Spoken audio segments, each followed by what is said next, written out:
Et au fond, vu le positionnement politique et idéologique et de vous-même et du parti sur des sujets géopolitiques, internationaux, européens, qui sont quand même très souvent en convergence de vues, encore une fois, je le dis, en convergence de vues avec le narratif russe, avec un certain nombre de positions internationales exprimées par les autorités russes, peut-être n'est-il tout simplement pas nécessaire que les autorités russes envisagent d'exercer une quelconque pression, une quelconque exigence de quoi que ce soit. Il y a peut-être tout simplement, de la part des autorités russes, comme elles le font avec, sous des moyens divers et variés, avec d'autres familles politiques présentes dans d'autres pays européens qui se retrouvent quelquefois au Parlement européen dans des groupes que vous connaissez ou dont vous êtes proche, la volonté pour les autorités russes d'accompagner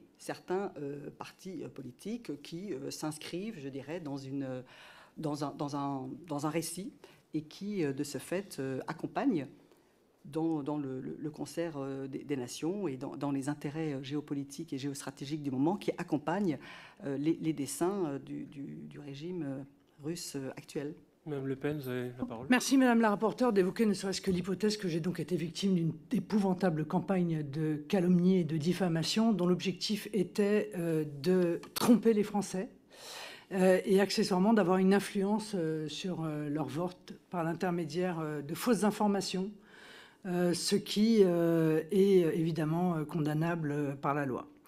Vous évoquez un secret de l'enquête. Il n'y a pas d'enquête, hein.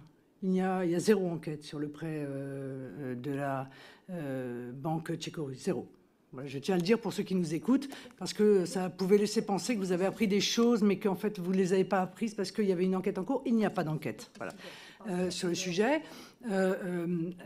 Et encore une fois, vous avez évoqué le prêt Fouché. Là, je ne vois pas de l'ingérence de qui, là, pour le coup. Enfin, je suis tenté qu'à chaque fois qu'on obtient un prêt, on est suspecté d'avoir une ingérence. La prochaine fois, on demandera un prêt dans un pays qui est un soutien acharné d'Emmanuel Macron. Peut-être on ne nous reprochera pas cela, mais vous voyez bien la limite de l'exercice. Vous voyez la limite de l'exercice. Vous disiez tout à l'heure, vous évoquiez l'hypothèse que les banques ne voudraient pas nous prêter parce que nous avons eu des difficultés financières.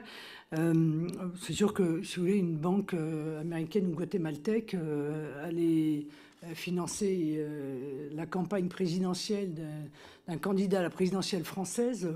Je crois qu'en effet, ils se demandent pourquoi est-ce qu'on vient leur demander à eux, si vous voulez. Parce que dans n'importe quel pays du monde normalement constitué, vous voyez, les candidats aux élections trouvent des prêts dans leur propre pays. Voilà.